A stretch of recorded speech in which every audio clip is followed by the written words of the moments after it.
இது சிவபெருமானின் பிரமஹத்தியா தோஷம் குறித்து சொல்லப்படும் ஒரு அதிசயமான புராண கதை.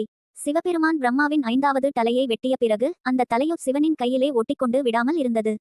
பிரம்மாவை வதைத்ததற்காக சிவனுக்கு பிரமஹத்தியா தோஷம் என்ற சாபம் பிடித்தது. அதனால் சிவபெருமான் அக்னி தேவனை அழைத்து அந்த பிரம்மா தலை கபாலம் எரிந்து போகும்படி செய்வாயாக என்று கூறினார். ஆனால் அக்னி தேவனாலும் அந்த பிரம்மா தலை எரிக்க முடியவில்லை. என்ன செய்வது என்று தெரியாமல் இருந்த சிவபெருமானிடம் பார்வதி தேவியார் வந்து, நாம் விஷ்ணு பெருமாளிடம் சென்று தீர்வை கேட்போம் என்று கூறினார். விஷ்ணு பெருமாள் சிவபெருமானிடம், இந்த கபாலத்தை எடுத்துக்கொண்டு பிச்சை கேட்கச் செல்லுங்கள்.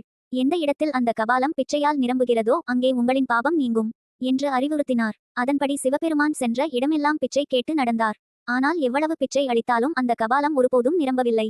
இவ்வாறு கையில் கபாலத்துடன் பிச்சை கேட்டு வந்த சிவபெருமான் இறுதியில் தமிழ்நாட்டிலுள்ள திருக்கைலாயம் என்று சொல்லப்படும் திருக்கையூர் அல்லது திருக்கைலாயூர் என்ற இடத்திற்கு சேர்ந்தார். அங்கு ஸ்தல பெருமாளான விஷ்ணு மகாலட்சுமி தேவியை பிச்சை அளிக்க அனுப்பினார். மகாலட்சுமி தேவியார் தன் தலைமுடியின் செல்வத்தை திருமேனியின் ஒளியை கபாலத்தில் போட்டார். அந்த நொடியில் கபாலம் நிரம்பி சிவனின் கையிலிருந்து கீழே விழுந்தது. அந்த சமயத்தில் சிவபெருமான் பெற்றிருந்த பிரமஹத்தியா தோஷம் முழுமையாக நீங்கியது.